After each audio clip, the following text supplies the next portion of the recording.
उनकी प्रॉपर्टीज अलग अलग हो सकती हैं, उनकी प्रॉपर्टीज अलग अलग हो सकती हैं, तो हमें उनको डिफरेंट आइसोमर्स मानना चाहिए।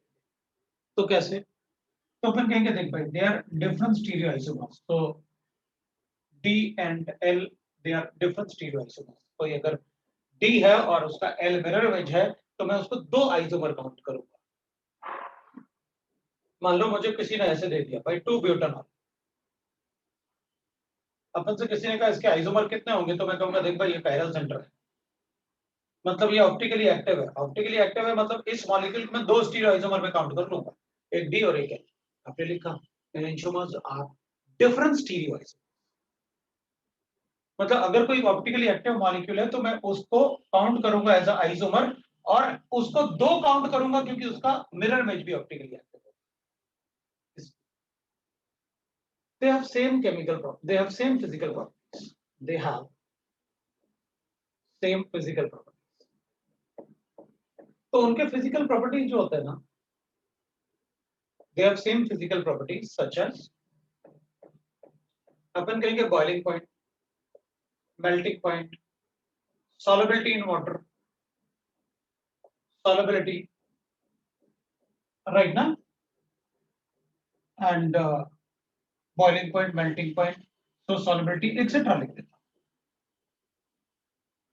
But most of the time जो अपन से क्वेश्चन आता है ना, वो इनके बॉइलिंग पॉइंट को रिलेटेड आता है, इनके बॉइलिंग पॉइंट को लेके ही mostly question.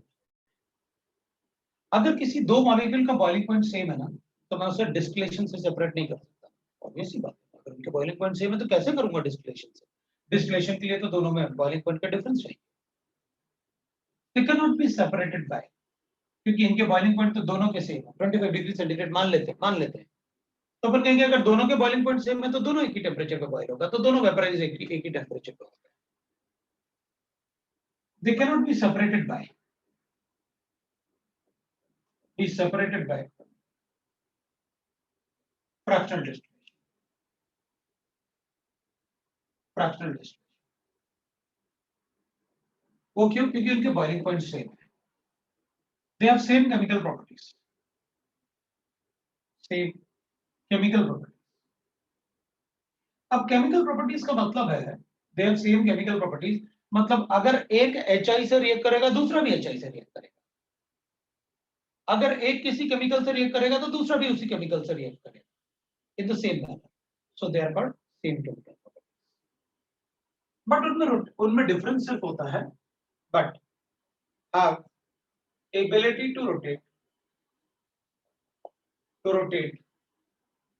plane polarized light, plane polarized light in different direction। बस उन्हीं इनमें ये एक बहुत बड़ा डिफरेंस है, जिससे अपन बताते हैं कि वो दोनों मतलब क्या है, उनमें क्या रिलेशन है। तो अपन क्या बोलते हैं कि भाई अगर इनमें केमिकल प्रॉपर्टीज सेम है, अगर एक HI से रिएक्ट करेगा दूसरा भी करेगा, एक K1O4 से रिएक्ट करेगा दूसरा भी करेगा, लेकिन उनका ability to rotate the plane polarized light but have ability to rotate the plane polarized light in different directions, different direction। एक अगर L होगा तो दूसरा D होगा, मतलब एक अगर प्लस X है तो दूसरा माइनस X, लाइक दैट। ठीक है, पर डिफरेंशिएट कैसे करूंगा? अगर हम इनको किसी दूसरे ऑप्टिकली एक्टिव मॉलिक्यूल से रिएक्ट करवाते हैं तो उनका रेट ऑफ रिएक्शन डिफरेंट होगा, लेकिन अगर इनको किसी ऑप्टिकली इनएक्टिव मॉलिक्यूल से रिएक्ट करवाऊंगा तो rate of reaction will be same. So I will write that both react with same rate,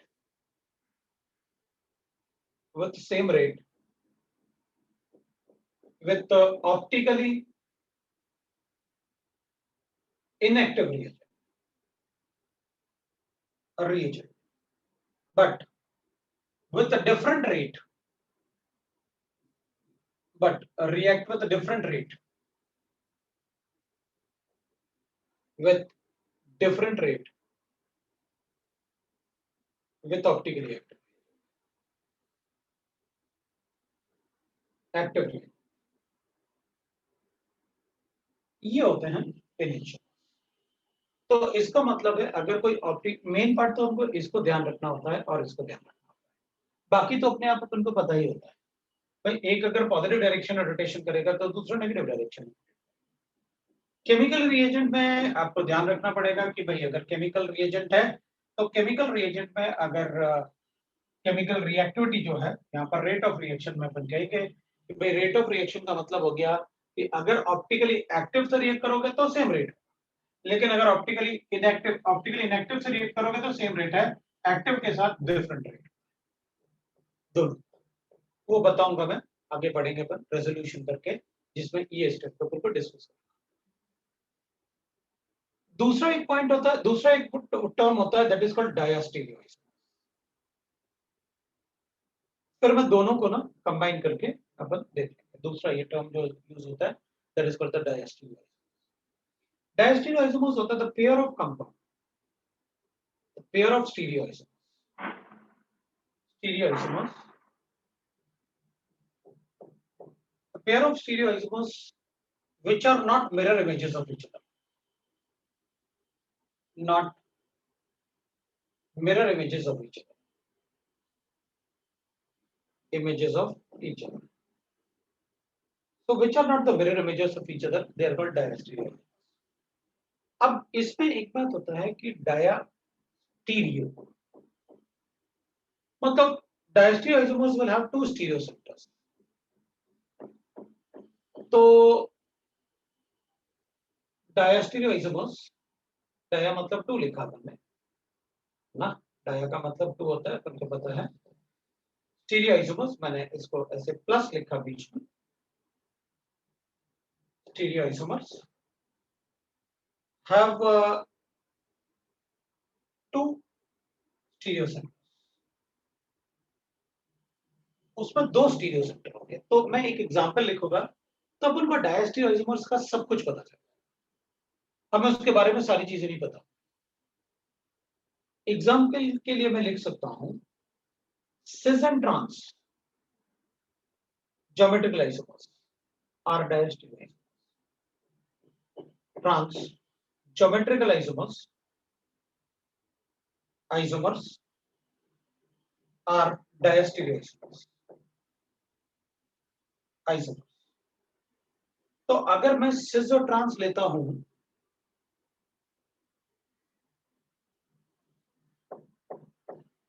हाँ they will be the two diastereoisomers cis and trans, तो इसमें टू स्टीरियो सेंटर होगा, तो have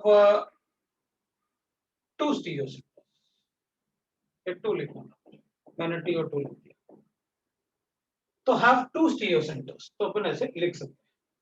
अब सिस और ट्रांस आर ज्योमेट्रिकल आइसोमर्स और diastereo isomers, तो अपन कहेंगे अगर आप सिस और ट्रांस लिखोगे तो मुझे तो सिस और ट्रांस के सारे फिजिकल प्रॉपर्टीज पता है, तो अपन एग्जांपल लिख लेते हैं कि भाई एक एग्जांपल लिखो, उसके बाद अपन प्रॉपर्टीज। तो एनेंशियोमर्स अपन को पता है क्या, मैं डायस्टीरियो आइसोमर्स एक एग्जांपल लिखता हूं डायस्टीरियो, ठीक है। और फिर जैसे इसकी प्रॉपर्टीज लिखी ना आपने, वैसे ही अपन को डायस्टीरियो आइसोमर्स की भी प्रॉपर्टीज लिखनी पड़ेगी।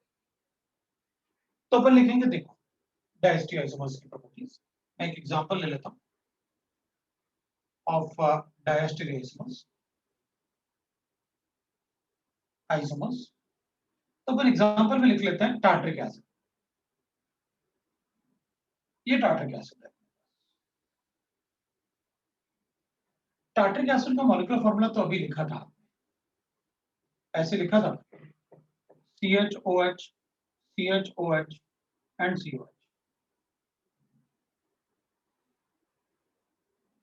तो अपन कहेंगे ठीक है, आप ऐसे लिख लो, COH मैं ऐसे लिख देता हूं, आपको साफ साफ दिखेगा क्या करना है अपन को। इधर OH लिखेंगे, इधर OH लिखेंगे, इधर H और इधर H और इधर COH। एक ये लिख सकता हूं मैं इसको ऐसे, और एक ऐसे भी लिख सकता हूं, मैं इसको ऐसे भी लिख सकता हूं, दिस इज तो अपन कहेंगे सर ये तो अभी आपने बताया था ऑप्टिकली एक्टिव, लेकिन आप इसको तो ऑप्टिकली इनएक्टिव बोलोगे ना, ये तो ऑप्टिकली इनएक्टिव है ना। इनएक्टिव क्यों? Due to POS, plane of symmetry दिख तो रहा है। तो अपन कहेंगे फिर ये ऑप्टिकली एक्टिव कैसे, इसमें प्लेन ऑफ सिमेट्री नहीं था। ठीक है, तो ये ऑप्टिकली इनएक्टिव है, तो ऑप्टिकली इनएक्टिव डायस्टेरियो आइसोमर्स हो सकता है, हाँ हो सकता है। तो जो ट्रांस जो थे उसमें ऑप्टिकल एक्टिविटी तो अपन ने पढ़ी भी नहीं थी, और आपने लिखा भी नहीं था the pair of stereo isomers, जबकि यहां पर आपने साफ साफ लिखा था पेयर ऑफ, मतलब एनेंटियोमर्स को ऑप्टिकली एक्टिव होना, एनेंटियोमर्स को ऑप्टिकली एक्टिव होना जरूरी है, लेकिन डायस्टेरियो आइसोमर्स को ऑप्टिकली एक्टिव होना जरूरी नहीं है। मतलब डायस्टेरियो आइसोमर्स मे और may not be optically active, तो मैं आपको लिख दूंगा दैट इज डायस्टेरियो आइसोमर्स मे और may not be optically active. Stereo isomers may or may not be optically active, may not be optically active। वो ऑप्टिकली एक्टिव हो भी सकते हैं और नहीं भी हो सकते, may or may not be optically। ठीक है, अपन क्या करेंगे, इन दोनों को देखने के बाद पता चल गया देखो, लेकिन इसमें भी कायरल सेंटर है, इसमें भी कायरल सेंटर है, इससे भी 4 डिफरेंट ग्रुप हटा, इसमें भी कायरल सेंटर है, लेकिन इसमें प्लेन ऑफ सिमेट्री नहीं है, इसमें प्लेन ऑफ सिमेट्री है, इसकी वजह से ऑप्टिकली इनएक्टिव। अब ये दोनों ही मॉलिक्यूल अलग अलग है, एक में OH दोनों एक ही तरफ है, एक में OH अलग अलग तरफ है। ये तो पक्का है कि इनकी फिजिकल प्रॉपर्टीज डिफरेंट होने वाली है, वो तो इससे ही बता दूंगा। अब आपने एक बार सिस और ट्रांस लिख दिया ना, फिर मुझे फिर कोई प्रॉब्लम नहीं, फिर फिजिकल प्रॉपर्टीज में कुछ भी पूछो, स्टेबिलिटी पूछो, डाइपोल मोमेंट पूछो, बॉइलिंग पॉइंट पूछो, मेल्टिंग पॉइंट पूछो, आप सॉल्युबिलिटी पूछो, सब बता रखा है। आप बस इनके कैरेक्टरिस्टिक्स लिख दो जैसे इसमें लिखे थे, व्हाट आर द कैरेक्टरिस्टिक्स, वैसे इसमें भी लिख दो। तो अपन कहेंगे इसके कैरेक्टरिस्टिक्स अगर लिखूंगा मैं, तो इसके कैरेक्टरिस्टिक्स में अपन पहले लिखेंगे again they are different stereo isomers. आपने लिखा ना दे आर स्टीरियो आइसोमर्स, लिखा था पेयर ऑफ स्टीरियो आइसोमर मतलब stereo isomer, so they are different stereo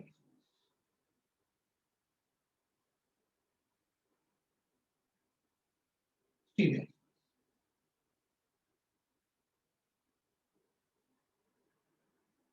दूसरा, जैसे उसमें लिखा था ना they are same physical properties, obvious सी बात है सिस और trans they have different physical properties, इसमें भी एक में दोनों OH एक ही तरफ है, एक में दोनों OH अपोजिट है, इधर इंट्रामॉलिक्यूलर हाइड्रोजन बॉन्डिंग हो सकता है, इन दोनों OH में नहीं हो सकता, ऑब्वियस सी बात है there chemical properties and the physical properties will be different, they have different physical properties, they have different physical properties। और अगर फिजिकल प्रॉपर्टीज डिफरेंट होता है तो उन्हें सेपरेट भी हम फिजिकल मीन से कर सकते हैं, boiling point, melting point, solubility सब से कर सकते हैं different physical properties,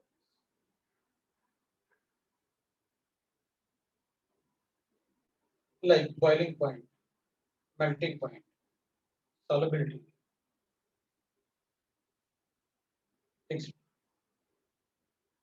boiling point different है तो आराम से लिक्विड्स होने चाहिए, तो बॉइलिंग पॉइंट से सेपरेट कर दूंगा, मेल्टिंग पॉइंट के लिए लिक्विड सॉलिड होगा तो मेल्टिंग पॉइंट चेक कर लूंगा, सॉल्युबिलिटी के लिए एक सॉल्वेंट में सॉल्युबल है दूसरा नहीं है, सेपरेट इजीली कर, so they have different physical properties, they have different chemical properties। तो इसी में लिख देता हूं they have different physical properties, chemical and physical properties, chemical and physical properties। chemical means भाई ये दोनों एक ही तरफ है, वो दोनों एक ही तरफ नहीं। अब इनमें डिफरेंशिएट मैं केमिकल प्रॉपर्टीज से कर सकता हूं, अगर उनके डिफरेंट फिजिकल केमिकल प्रॉपर्टीज है तो ये मॉलिक्यूल एसीटोन से रिएक्ट करेगा, एसीटोन मतलब ऐसे होता है, तुमको पता है एसीटोन कैसे होता है, ये करेगा वो नहीं करेगा, कैसे करेगा अपन को ये पढ़ना पड़ेगा क्योंकि अपन डिफरेंशिएट करेंगे ना, अगर दो OH एक ही तरफ है तो कैसे आप डिफरेंशिएट करोगे दो OH अलग अलग तरफ? तो दे have different chemical properties. Optical reactivity की बात करेंगे तो इसमें ऑप्टिकल रिएक्टिविटी का ऐसा कुछ नहीं। तो यहां पर अपने पास इसके अब अपन कहेंगे सर एक बात बताओ, मतलब जो अपन को आना चाहिए वो देखते हैं। आपने कहा ऑप्टिकली एक्टिव हो भी सकते हैं, नहीं भी हो सकते। फिर आपने कहा इसमें दो डायस्टीरियो आइसोमर्स स्टीरियो सेंटर्स हो सकते हैं। तो आपने मुझे कायरल सेंटर तो बताया था, ये स्टीरियो सेंटर कहां से आ गया नया हुआ? भाई आपने यहां पर मुझे स्टीरियो सेंटर यूज किया, तो क्या कायरल सेंटर और स्टीरियो सेंटर एक ही होते हैं या अलग अलग होते हैं? तो आप बताओ मुझे, अलग अलग होते हैं तो मैं उसको उस हिसाब से चेक करूं। तो पहले आप ये लिख लो, फिर मैं आपको बताता हूं क्या करना है। मैं इसको हटा दूं, इस वाले पार्ट पर।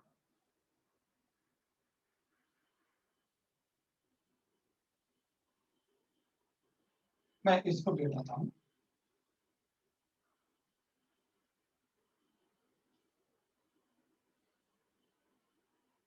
मैं पहले ये लिख लेता हूं कि हमने कायरल सेंटर के लिए क्या पढ़ा। Chiral centre by which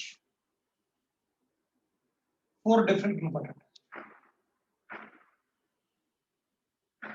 attached in a regular tetrahedron.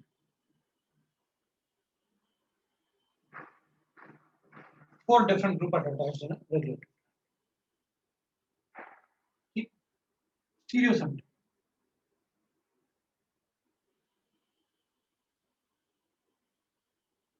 by which if any two atoms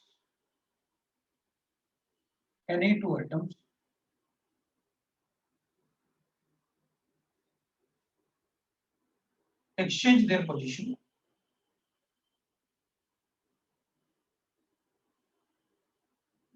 we get different isomers. Different isomers. तो अपन कहेंगे ठीक है, आप मुझे ये बता दो स्टीरियो सेंटर और कायरल सेंटर क्या है। अब आप देखो, अगर मेरे पास ऐसे लिखा,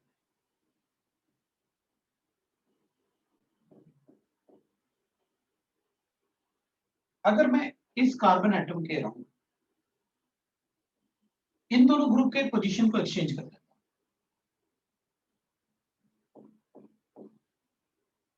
अगर मैं उनको एक्सचेंज करता हूं तो I'll get like this. Then this will be called as a stereo center.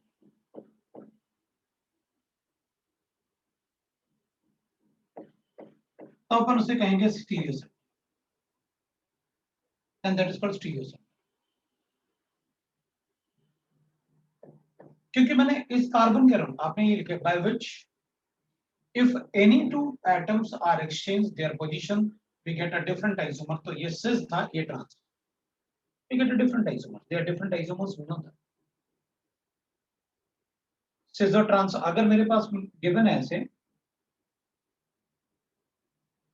और मुझे इसके नंबर ऑफ आइसोमर्स पूछेंगे तो मैं दो बताऊंगा, क्यों बोलूंगा ना, एक cis एक trans।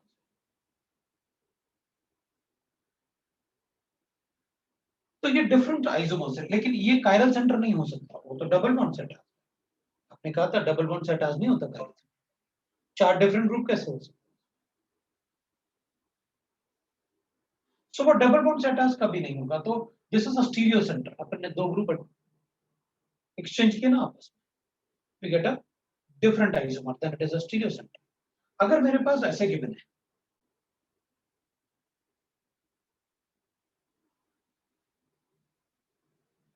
और मैं इसको ऐसे लेता हूं,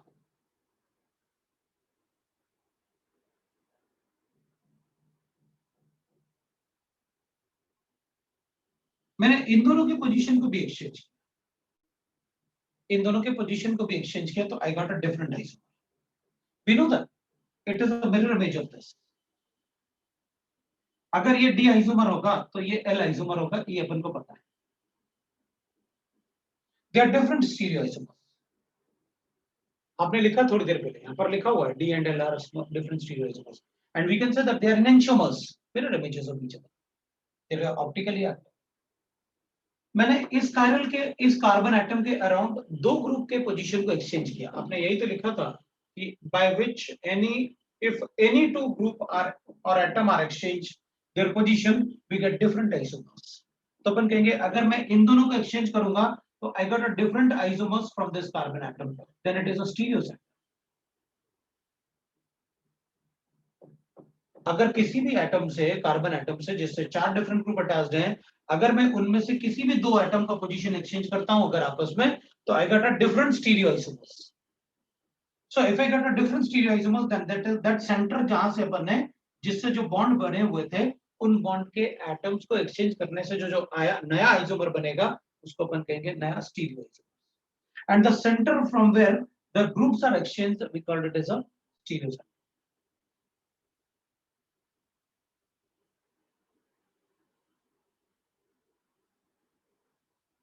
and chiral center। Chiral center because four different groups are attached। मतलब we'll say that all chiral center can be the stereo center, but all stereo center cannot be the chiral center।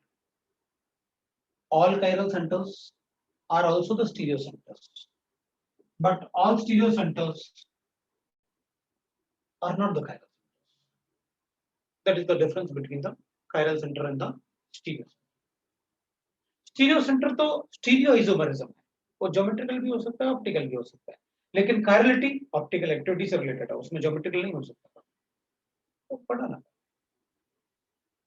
So we'll write that all chiral centers are stereo centers। Open note करके।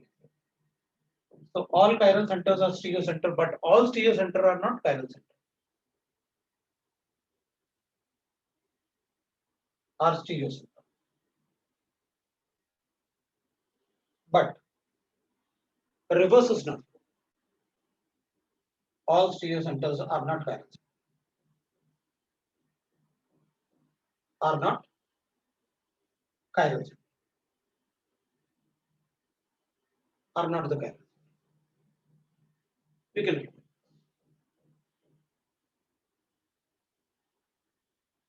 अब इसमें तुमने पूछा है sir, तो इसमें दोनों carbon को पकड़ के दो स्टीरियो सेंटर बताऊं कि इसमें से एक ही स्टीरियो सेंटर बताऊं? सिस ट्रांस वाले एग्जांपल। बिल्कुल। देखो अपन कहेंगे इसमें इधर से भी मैं कर सकता था, इधर से भी मैं कर सकता था, तो अपन को एक ही स्टीरियो सेंटर बताना चाहिए कि भाई ये एक stereo center, that is one stereo center from where we, क्योंकि यहां से भी लिखोगे तब भी सिस ट्रांस आएगा, यहां से भी लिखोगे तब भी सिस ट्रांस आएगा, तो अपन उसको एक स्टीरियो सेंटर। भाई ये भी स्टीरियो सेंटर, इधर से लिखो तब भी अपन सिस बनेगा, उधर से लिखो तब भी सिस बनेगा, तो बने से बता सकते। तो हमें पता चल गया what is diastereoisomers, what is enantiomers, ये अपन को पता चल। अब अपन क्या करते हैं, एक एग्जांपल लेते हैं और उस एग्जांपल में अपन फिर चेक करेंगे कि व्हाट इज डायस्टीरियोइसोमर्स एंड स्टीरियोइसोमर्स। तो पहले मैं एग्जांपल लिख लेता हूं जल्दी से। अब मैं इसको बता रहा हूं, देखो भाई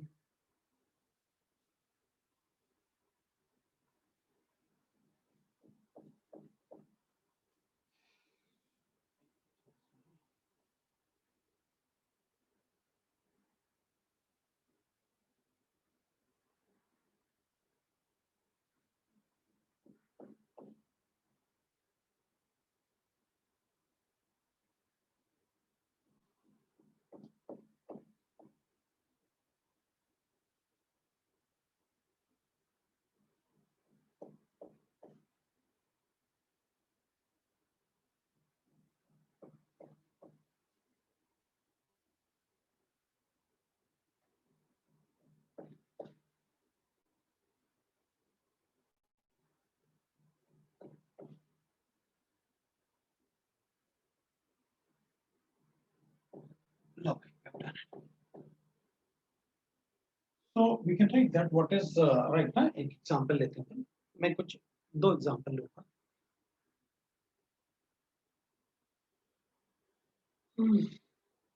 देखते हैं पर एग्जांपल, एक तो एग्जांपल ले लेते हैं पहले से 2,3 डाई या मैं टार्ट्रिक एसिड ले लेता हूं, एसिड ही मोस्ट ऑफ द क्वेश्चंस अपन को टार्ट्रिक एसिड से ही मिलते हैं, ठीक है ना, मोस्ट ऑफ द एग्जांपल अपन को टार्ट्रिक एसिड से ही मिलते हैं। तो इसको देख के पता चल जाएगा कि अगर मुझे इसके स्टीरियोआइसोमर्स बनाने, टार्ट्रिक एसिड के अगर स्टीरियोआइसोमर बनाने हैं, मैं इसमें नंबर ऑफ स्टीरियोआइसोमर बना रहा हूँ टार्ट्रिक एसिड का, वो देखिए। तो नंबर ऑफ स्टीरियोआइसोमर, ठीक है ना, इसके स्टीरियोआइसोमर्स बनाते हैं, फिर अपन डिस्कस करेंगे। मैं इसको ऐसे लिखूं, इधर वो अच्छा, इधर अच्छा, इधर वो अच्छा, इधर अच्छा और इधर सी। इसका मिरर इमेज बनाऊंगा तो it will be like this, इधर COH बनेगा, इधर OH है, इधर H है, इधर H है, उधर OH है, उधर COH। इसको मैं ऐसे भी बना सकता हूँ, तो इसको देख के लग तो रहा था कि इसमें प्लेनर सिमेट्री आ सकता है, लेकिन अगर मैं ऐसे बनाऊंगा तो प्लेनर सिमेट्री नहीं है। मैं इसको ऐसे बना लूंगा, प्लेनर सिमेट्री नहीं है। एक ये बनाऊंगा, ये किसका मिरर इमेज,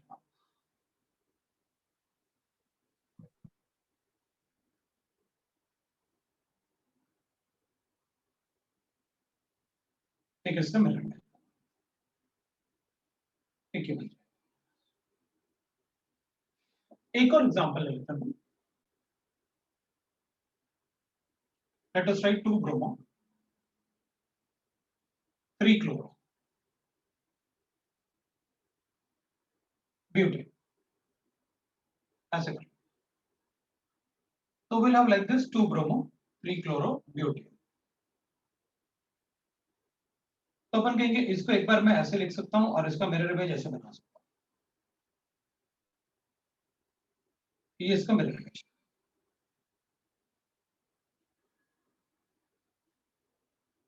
फिर अपन कहेंगे इसको मैं ऐसे भी बना सकता हूं, है ना, अपन ऐसे भी लिख सकते हैं Br और Cl, और इसका मिरर इमेज बना सकता हूं,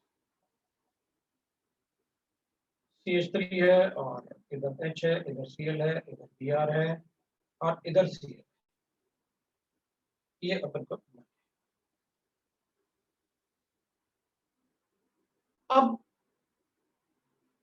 अपन जब चेक करेंगे ना, तो ये वाला मॉलिक्यूल को तो देख के ही पता चल रहा है कि इसमें plane of symmetry, optically inactive due to plane of symmetry. ये मॉलिक्यूल 1 है, ये 2 है, ये 3 है और ये 4 है। इसमें भी अपन ऐसे लिख देते हैं, ये 1 है, ये 2 है, ये 3 है और ये 4 है, ऐसे लिख, ऐसे लिख। अपन क्या करेंगे, ये ऑप्टिकली इनएक्टिव है तो ऑप्टिकली इनएक्टिव का mirror image always optically inactive,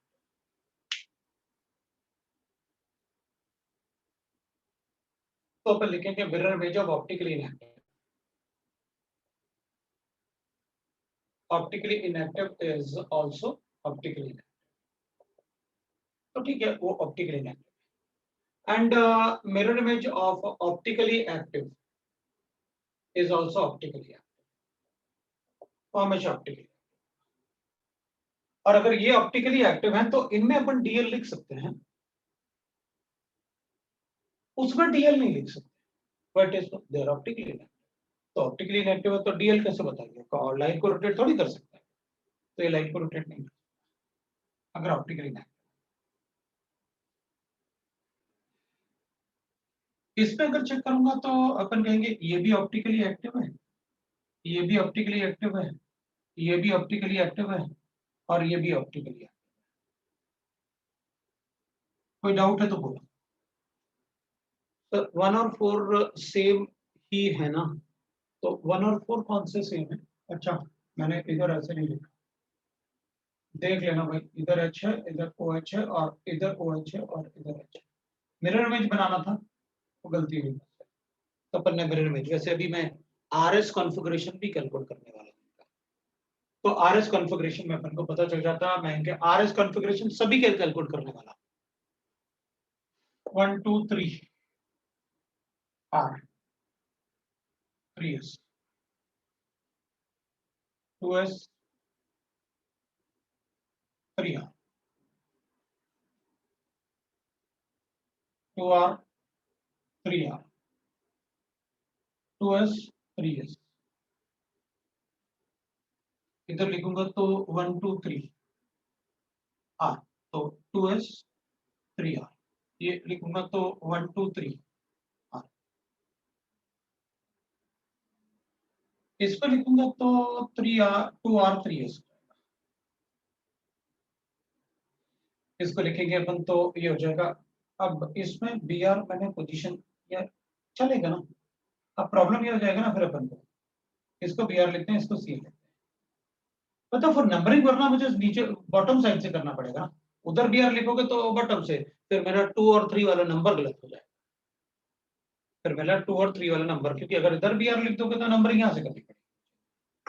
फिर मैं रोटेट करके फिर चेक करूँ, बाकी आरएस कॉन्फ़िगरेशन में कोई प्रॉब्लम नहीं, क्योंकि किसी भी मॉलिक्यूल को उसी प्लेन में कितना भी रोटेट करो, आरएस चेंज नहीं होगा, उसका ऑप्टिकल एक्टिविटी या उसका नेचर चेंज नहीं होगा, वो अपन को पता है।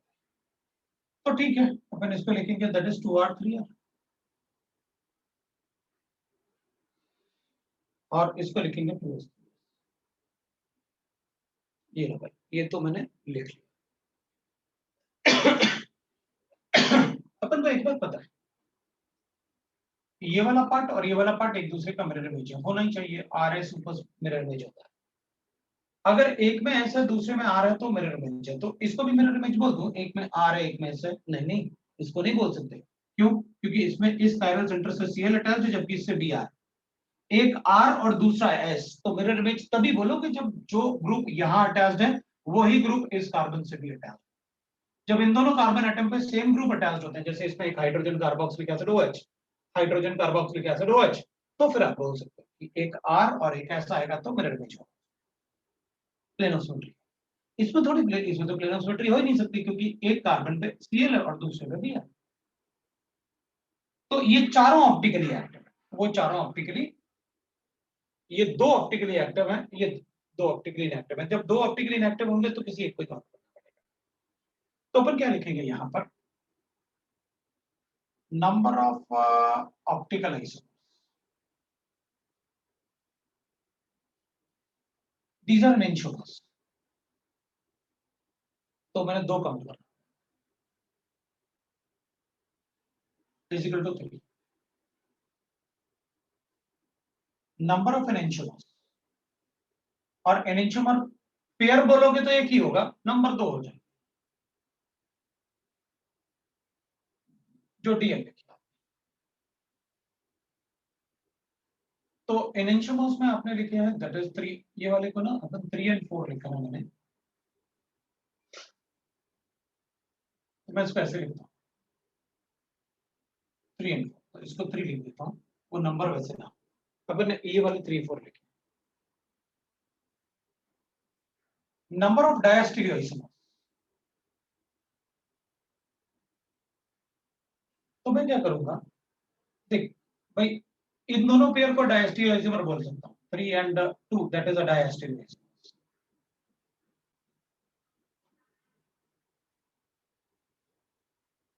और 4 and 2 इज आल्सो डायस्टीरियो, मतलब ये दोनों डायस्टीरियो आइसोमर हो सकता है, ये दोनों भी डायस्टीरियो आइसोमर। वो क्यों? क्योंकि डायस्टीरियो आइसोमर को आपस में एक दूसरे का मिरर इमेज नहीं होना चाहिए, नहीं, इन दोनों में से किसी एक को ही काउंट करना पड़ेगा आइसोमर्स के।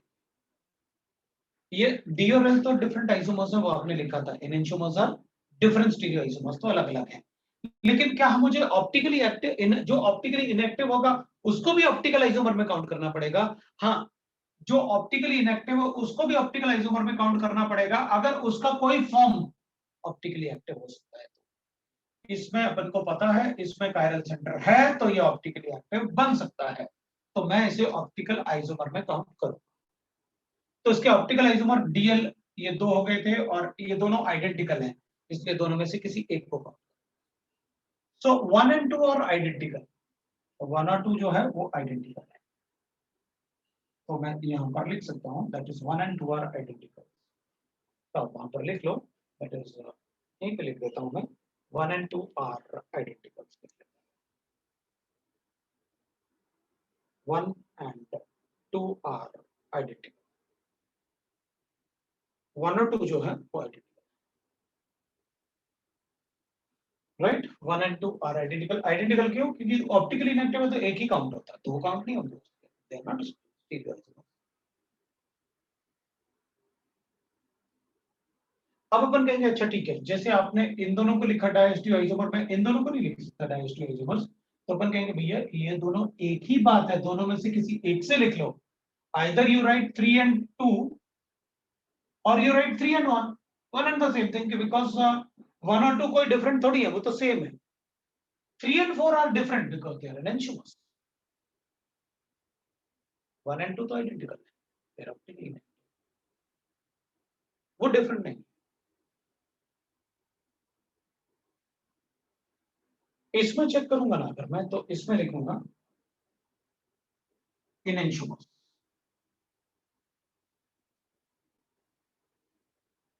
4 and pairs, एनेंटियोमेरिक पेयर्स 2। अगर एनेंटियोमेरिक पेयर पूछूंगा तो 2 लिखूंगा, मेरिक पेयर 2, क्योंकि ये भी ऑप्टिकली एक्टिव, ये भी ऑप्टिकली एक्टिव, तो ये डी होगा, ये एल होगा। 1 2 3 4 सारे के सारे अलग अलग, ये भी ऑप्टिकली एक्टिव, ये भी ऑप्टिकली, ये भी डी होगा और ये उसका मिरर इमेज एल होगा, या ये एल होगा वो D. So number of enantiomers 4, 1 2 3 4 pair, enantiomeric pair, एक पेयर ये है और एक पेयर ये है, तो pairs are 1 and 2 and 3 and 4, these are the pairs in enantiomeric. Number of diastereoisomers, तो अपन कहेंगे देखो भाई, एक बार मैं इसका इसके साथ और इसका इसके साथ बना देता हूं, ये और ये डिफरेंट है, ये और ये डिफरेंट है, मुझे ऐसे पेयर्स बनाने इन कॉम्बिनेशन से चारों से जो आपस में मिरर इमेज ना हो, डायस्टेरियोइसमर्स वही होता है, तो अपन कहेंगे देख भाई 1 and 3, 1 and 4, 2 and 3, 2 and 4, ये सब डायस्टेरियोइसमर्स।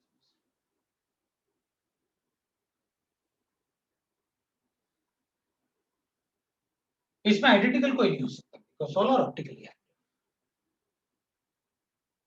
Number of optical isomers 4, isomers will be equal to, so this is the number of optical isomers in this, the number of optical isomers।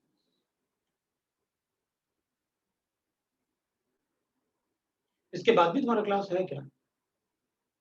अभी तुम्हारा क्लास है क्या?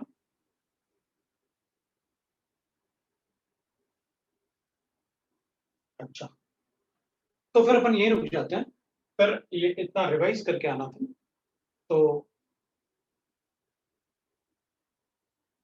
5:15 को है, तो थोड़ा सा कंप्लीट करते हैं, है ना, थोड़ा सा पढ़, बस मुझे एक पार्ट लिखना है, to calculate the number of optical isomers. अगर अपन को ऑप्टिकल जैसे ज्योमेट्रिकल आइसोमर कैलकुलेट किए थे, मुझे बस फॉर्मूले लिखनी, 4:10 को डाउट क्लास है, physics doubt.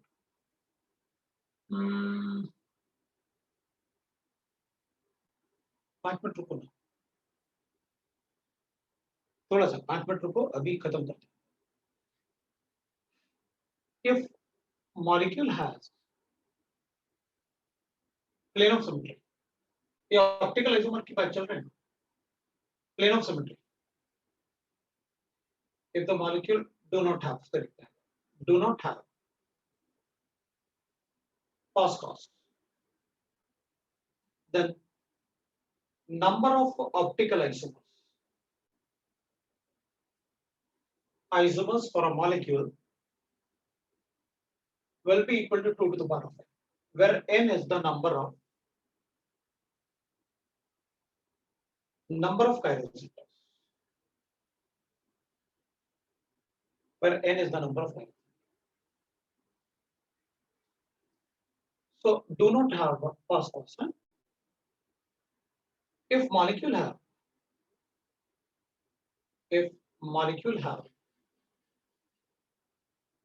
cos and cos, then A with even number of chiral centers, अगर even number of chiral center है तो it will be equal to 2 to the power of n minus 1 plus 2 to the power of n by 2 minus 1. ये तो पहले भी लिखा, बिल्कुल same. आप ज्योमेट्रिकल आइसोमर्स देखो, बस उसमें आपने क्या कहा था, कायरल सेंटर की जगह स्टीरियो सेंटर लिखा था, क्योंकि ज्योमेट्रिकल आइसोमर्स में स्टीरियो सेंटर होते हैं, कायरल सेंटर नहीं होते। थोड़ी देर पहले मैंने आपको बताया what is the difference between the chiral center and the stereo center. Be with odd number of chiral center, it will be equal to, अगर odd number of chiral center है, then it will be equal to 2 to the power of n by 2 minus 1, ये लिखेंगे अपन 2 to the power of n minus 1 plus 2 to the power of n by 2 minus 1 by 2 minus इसको minus कर देता हूँ, 2 to the power of n by 2 minus 1, ये आएगा। odd number of chiral centers अगर हैं तो अगर मॉलिक्यूल में पास कॉस नहीं है तो आप ये चेक कर लो कितने कायरल सेंटर हैं, you'll get the number 2 to the power. और अगर मॉलिक्यूल में पॉस और पॉस तो ऑप्टिकली इनएक्टिव ही हो जाना है, दोनों में से कोई एक भी होगा तो भी ऑप्टिकली इनएक्टिव हो जाएगा, तो एक भी होगा तो भी चलेगा। So if the molecule has pass cos,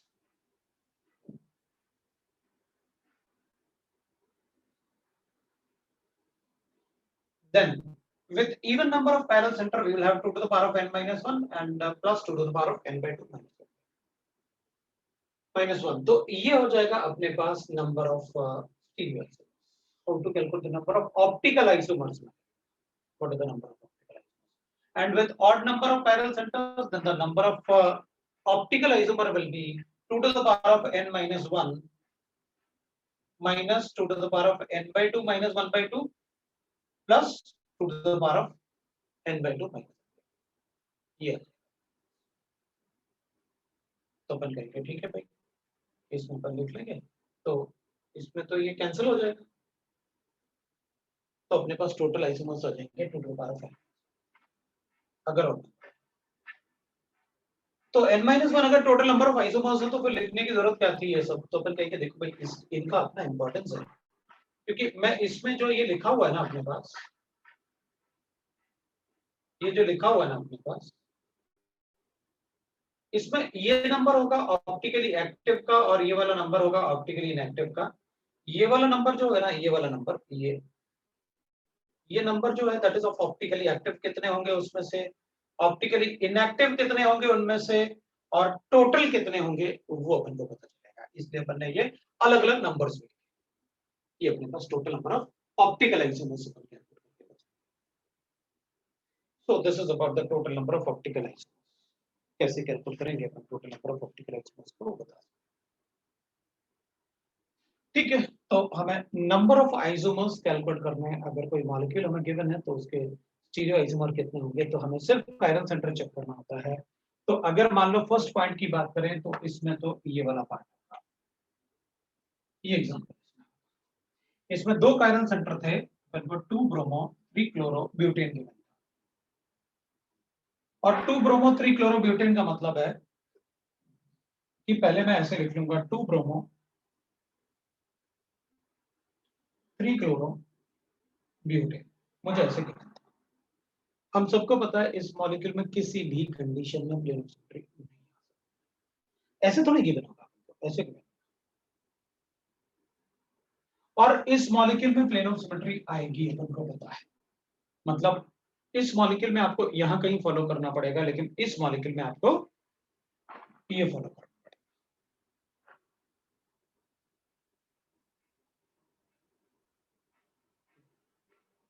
तो इसमें प्लेन ऑफ सिमेट्री नहीं आ सकती, तो अपन को दिख रहा है इससे 4 डिफरेंट ग्रुप अटैच्ड है, इससे भी 4 डिफरेंट ग्रुप अटैच्ड है, मेरे पास कायरल सेंटर 2 हो गए, 2 to the power of n लिखूंगा मेरा answer.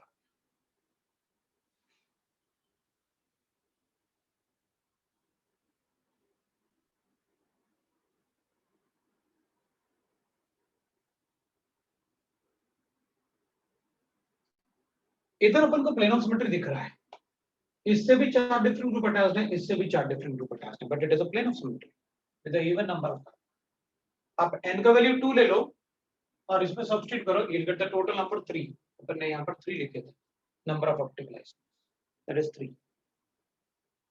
2 to the power of 2 minus 1 and 2 to the power of 2 by 2 minus 1, 2 to the power of 0, it is 1, we get 3. What is the example? So this is about the enantiomerism and diastereoism.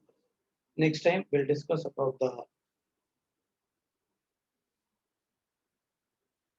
इनके बारे में optical activity, थोड़ा सा और isomers calculate करेंगे, और फिर उसके बाद अपन कोऑर्डिनेशन कंपाउंड में अपना काफी कुछ पढ़ा हुआ है, अभी अपन ने वैलेंस बॉन्ड थ्योरी भी नहीं किया, तो थोड़ा वैलेंस बॉन्ड थ्योरी, फिर इस चैप्टर को अपन, इसमें काफी कुछ होमवर्क होगा हमारे पास, फिर अपन नेक्स्ट क्लास के बाद काफी होमवर्क होगा इसमें, फिर उसके बाद अपन थोड़ा सा वैलेंस बॉन्ड थ्योरी भी पढ़ेंगे, क्योंकि टेस्ट में संडे को वैलेंस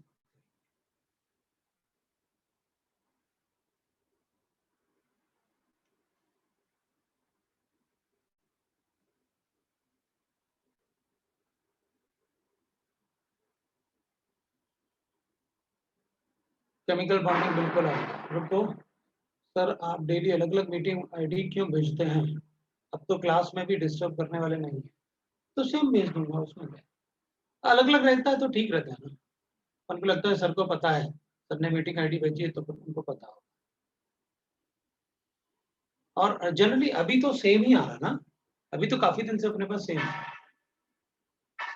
अच्छा, हैविंग पीओएस मतलब मॉलिक्यूल हैव पीओएस, तो फिर इस तरीके से इसमें पीओएस था तो अपने उसके आइसोमर, ठीक है ना। अब अगर कोई डाउट है तो डाउट डिस्कस कर लेंगे, ठीक है,